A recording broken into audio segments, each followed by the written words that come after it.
अपने पत्नी की यह 3 चीज़ें हर पुरुष को देखनी चाहिए। नहीं देखते हो तो जीवन भर पछताओगे। नमस्कार दोस्तों, आप सभी का मेरे YouTube चैनल में हार्दिक स्वागत है। एक समय की बात है कि एक गांव में एक आदमी रहता था।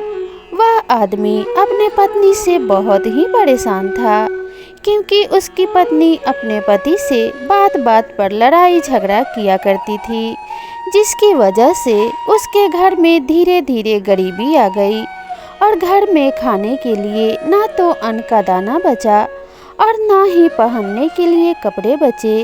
रोज रोज के इस लड़ाई झगड़े से वह आदमी अपने पत्नी से परेशान हो गया था।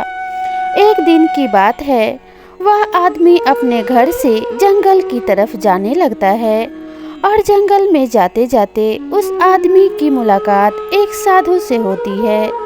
तब वह आदमी उस साधु के पास में बैठ जाता है और वहां बैठकर रोने लगता है। तब वह साधु महात्मा उस आदमी से पूछते हैं, आखिर तुम्हें क्या हुआ है, तुम क्यों रो रहे हो? तब वह आदमी उस साधु को बताता है कि महाराज, मेरे घर में मेरी पत्नी और 2 छोटे छोटे बच्चे हैं। मेरी पत्नी मेरी कोई भी बात नहीं मानती है, बात बात पर मुझसे लड़ाई झगड़ा करती है, जिसकी वजह से मेरा एक छोटा सा कारोबार था वो भी बंद हो गया और हम अब घर में दाने दाने के लिए मोहताज हो गए हैं। हमारे घर में खाने के लिए कुछ भी नहीं है और ना ही पहनने के लिए कपड़े हैं। पीने के लिए पानी तो मिल ही जाता है, लेकिन खाने पीने की बहुत दिक्कत हो रही है। मैं मेरी पत्नी को समझाता हूँ कि लड़ाई झगड़ा मत कर, इसके बावजूद भी वो नहीं सुनती है और लड़ाई झगड़ा करती है। इस वजह से मैं बहुत ही दुखी हूँ, इसलिए मैं अपना घर बार सब कुछ छोड़कर आपकी शरण में आया हूँ। वह साधु महात्मा उस आदमी को बोलते हैं कि तू रो मत, आज मैं तुम्हें ऐसी 3 चीज़ें बताने जा रहा हूँ। जो पुरुष अपने पत्नी की यह 3 चीज़ों को देखता है, वह पुरुष अपने जीवन में कभी भी गरीब नहीं रहता है और ना ही कभी भी उसके घर में लड़ाई झगड़ा होता है और उसके कारोबार में तरक्की ही तरक्की होती है। वह साधु महात्मा उस आदमी को बताते हैं कि मैं तुम्हें जो बातें बताने जा रहा हूँ, उन 3 चीज़ों को गांठ बांध लो। तब वह आदमी उस साधु महात्मा की बातें बड़े ही गौर से सुनता है। वह आदमी साधु महात्मा से बोलता है, महाराज, मुझे जल्दी से जल्दी ये तीनों बातें बताइए। वह कौन सी 3 चीज़ें हैं जो प्रत्येक पुरुष को अपने पत्नी की देखनी चाहिए?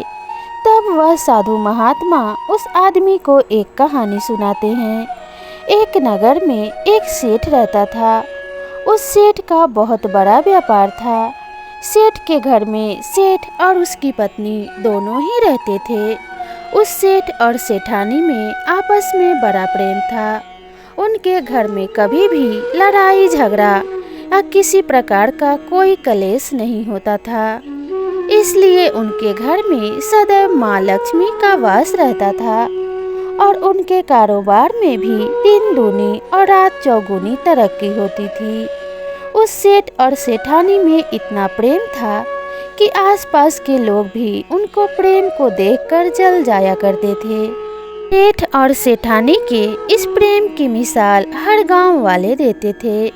ऐसा करते करते उस सेठ और सेठानी की बात उस गांव के राजा तक पहुंच जाती है। जब सेठ और सेठानी की बात उस राजा के पास पहुंचती है, तो वह राजा भी उनके प्रेम की मिसाल की तारीफ करता है और कहता है, हमारे गांव में एक आदमी और स्त्री ऐसे भी हैं जिनके घर में कभी भी लड़ाई झगड़ा नहीं होता है। उन दोनों में आपस में इतना प्रेम है जितना मैंने आज तक अपनी जिंदगी में कभी नहीं देखा। एक बार की बात है, वह राजा पूरे नगर में ढिंढोरा पिटवाता है और कहता है कि इस राज्य में जितने भी लोग हैं, वे सभी अपने घर में दिया जलाकर रखेंगे। तब रानी अपने राजा से पूछती है, महाराज, आखिर आप सभी के घर में दिया क्यों जलवा रहे हैं? राजा अपने रानी की बात सुनकर रानी से कहता है कि दीपक प्रेम की निशानी होती है। जिसके घर में दीपक जलता है उसके घर में सदैव ही प्रेम बना रहता है। और मैं चाहता हूँ कि जो प्रेम सेठ और सेठानी के बीच में है वही प्रेम हमारे इस नगर में हर पति और पत्नी के बीच में हो। इसलिए मैं हर घर में दीपक जलाना चाहता हूँ। राजा के सैनिक पूरे नगर में ढिंढोरा पीटते हैं और कहते हैं सभी के घर में दीपक रात भर जलना चाहिए। राजा की बात मानकर सभी नगरवासी अपने अपने घर में दीपक जलाते हैं। लेकिन जैसे ही आधी रात होती है तो सभी के घर का दीपक बुझ जाता है, लेकिन उस सेठ और सेठानी के घर का दीपक कभी नहीं बुझता है, क्योंकि दीपक प्रेम की निशानी होती है।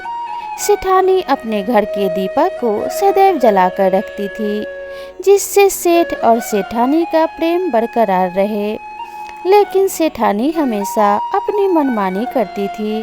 उसका जो मन करता था वही काम करती थी। लेकिन सेठ को इस बात से कभी कोई दिक्कत नहीं होती थी, क्योंकि सेठ बहुत ही समझदार था। वह सोचता था कि यदि मैं अपने पत्नी को रोक टोक करूँगा तो घर में बेवजह ही लड़ाई झगड़ा होगा। इसलिए सेठ सेठानी की कई चीज़ों को और कई बातों को अनदेखा करता था। वह सेठ इसलिए अनदेखा करता था ताकि पति पत्नी में वह प्रेम और व्यवहार बना रहे। अब इधर राजा और रानी अपने छत के ऊपर खड़े होकर अपने नगर का नज़ारा देख रहे थे, और वो राजा और रानी देखते हैं कि उनके पूरे राज्य में अंधेरा था, लेकिन सिर्फ एक सेठ और सेठानी के घर में ही दीपक जल रहा था। तब राजा रानी से बोलता है कि देखो, सेठ और सेठानी में कितना प्रेम है। सभी के घरों का दीपक तो बुझ गया है, लेकिन सेठ और सेठानी के घर का दीपक अभी भी जल रहा है। इसका मतलब यह है कि सेठ और सेठानी में बहुत ही ज़्यादा प्रेम है। तब रानी अपने राजा से कहती है, महाराज, सेठ और सेठानी में जो भी प्रेम है वो इसलिए है क्योंकि सेठानी समझदार है, इसलिए सेठ के घर में प्रेम है। जब राजा रानी की बात सुनता है तो राजा बोलता है कि नहीं महारानी, यहाँ पर सेठ ज़्यादा समझदार है, इसलिए उनके घर में कभी भी लड़ाई झगड़ा नहीं होता है।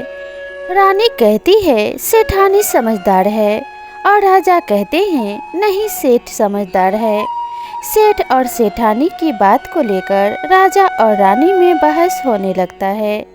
तब राजा बोलता है कि देखो, हमें बहस करने की ज़रूरत नहीं है, क्यों ना हम दोनों की परीक्षा लें। परीक्षा में जो भी पास होगा वही समझदार होगा। रानी राजा की बात से सहमत हो गई और उन दोनों की परीक्षा लेने के लिए तैयारी हो जाती है। तब राजा अपने महल में जाता है और अपनी दासी को बुलाता है, और वह अपनी दासी से कहता है, उस सेठ के पास जाओ और जो प्रश्न मैं तुमसे पूछ रहा हूँ वह तुम सेठ को पूछना। वह दासी कहती है, ठीक है महाराज। फिर वो दासी राजा की बात सुनकर सेठ के पास जाती है। उधर सेठ की पत्नी बाजार गई हुई थी कुछ सामान लेने के लिए। सेठ घर पर अकेला ही था।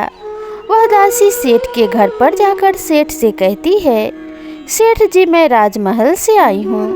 राजा साहब ने मुझे आपके पास भेजा है। वह सेठ उस दासी से कहता है, बताइए मैं आपकी क्या सेवा कर सकता हूँ। आप बैठिए, मैं आपके लिए पानी लेकर आता हूँ। तब वह दासी सेठ से कहती है, नहीं सेठ जी, मैं राजा साहब की दासी हूँ, बस आपके पास राजा का समाचार लेकर आई हूँ।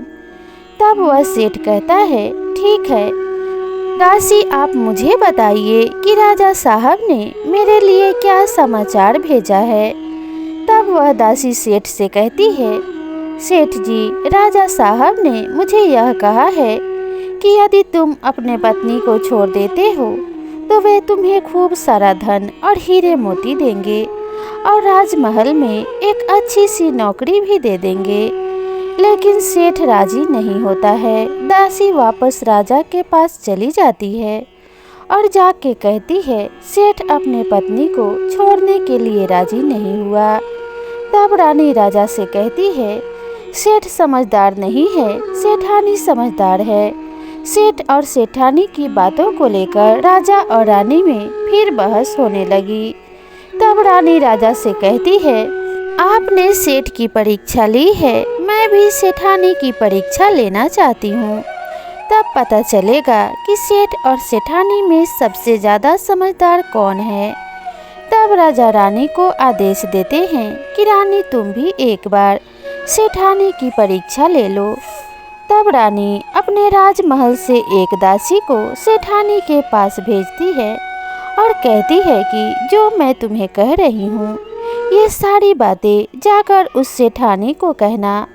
तब रानी की दासी उस सेठानी के पास जाती है। उधर सेठ अपने काम के सिलसिले में कहीं बाहर गया हुआ था और घर पर सेठानी अकेली ही थी। दासी ने मौका देखकर उस सेठानी के घर पहुंचते ही सेठानी से कहती है सेठानी जी, मैं राजमहल से आई हूँ, मुझे रानी साहिबा ने आपके पास भेजा है। तब वह सेठानी कहती है ठीक है, बताइए किस लिए रानी साहिबा ने तुम्हें मेरे पास भेजा है। तब वह दासी सेठानी से कहती है रानी साहिबा ने बोला है कि यदि तुम अपने पति को छोड़ दो तो वे तुम्हें बहुत सारा धन और हीरे मोती देंगी। अगर तुम अपने पति को मार दोगी तो वे अपने राज्य का आधा हिस्सा तुम्हें दे देंगी। दासी की बात सुनकर सेठानी तैयार हो जाती है और कहती है यदि रानी साहिबा अपने राज्य का आधा हिस्सा मुझे दे देंगी तो मैं अपने पति को मार दूंगी। तब उस रानी की दासी सेठानी से कहती है कि मुझे कैसे पता चलेगा कि तुमने सेठ जी को मार दिया है। तब सेठानी रानी के दासी से कहती है मेरे घर में जो दीपक जल रहा है वह तुम्हें दिखाई दे रहा है। जब मैं सेठ को मार दूंगी तब वह दीपक बुझ जाएगा, तुम्हें दिखाई नहीं देगा। सेठ को मारते ही मैं दीपक बुझा दूंगी तो तुम्हें पता चल जाएगा कि मैंने अपने पति को मार दिया है। अब वह दासी सेठानी की बात सुनकर राजमहल को वापस लौट जाती है और राजा और रानी से यह सारी बात बताती है। सेठानी की बात सुनकर रानी बहुत ही आश्चर्यचकित हो जाती है और रानी को स्त्री जाति से नफरत होने लगती है।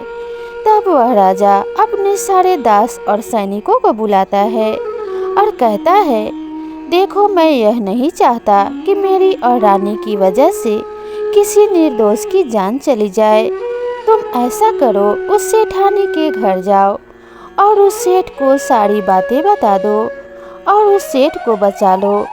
इधर दास और दासी सेठ के घर जाते हैं और सोचते हैं सेठानी तो सेठ को रात में मारेगी और दीपक भी बुझाएगी। इससे पहले ही हम सेठानी के घर पर हमला बोल देते हैं। इधर रात भी नहीं हुई थी, शाम का समय था। जैसे ही राजा के सैनिक सेठानी के घर दावा बोलते हैं तो देखते हैं कि सेठ तो पहले से ही मरा पड़ा है।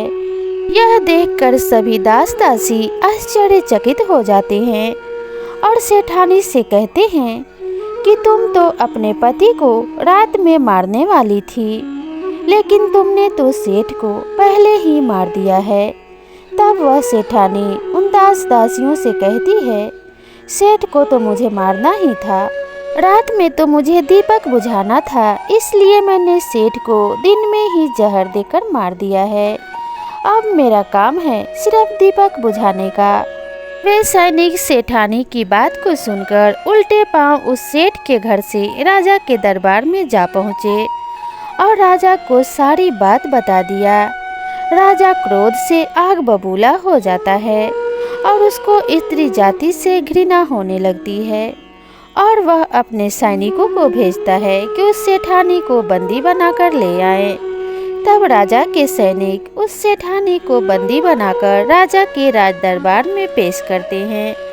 तब वह राजा उस सेठानी को कारावास में डलवा देता है और वह राजा समस्त स्त्री जाति से नफरत करने लगता है।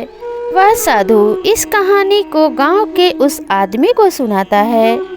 तब साधु उस आदमी से कहता है कि अब तुम्हें समझ आ गया होगा कि स्त्री की वो कौन सी 3 चीजें हैं जो हर पुरुष को देखनी चाहिए। वह आदमी साधु से कहता है, महाराज, मुझे अभी भी समझ नहीं आया कि स्त्री की वह कौन सी 3 चीजें हैं जो हर पुरुष को देखना चाहिए। तब वह साधु उस आदमी को बताता है कि हर पुरुष को अपने स्त्री की सबसे पहली चीज़ यह देखनी चाहिए कि वह कहाँ पर आती है और जाती है। जो पुरुष अपने स्त्री की यह चीज़ देखता है कि पत्नी कहाँ पर आती जाती है, उसके घर में कभी भी लड़ाई झगड़ा नहीं होता है और वह अपने पत्नी के ऊपर नियंत्रण कर पाता है। और दूसरी चीज़ है, जो पुरुष को अपने पत्नी के अंदर यह चीज़ देखनी चाहिए कि उसकी पत्नी के बोलचाल कैसे हैं और अपने पति की इज्जत कर रही है कि नहीं, अपने पति की बात मान रही है या नहीं।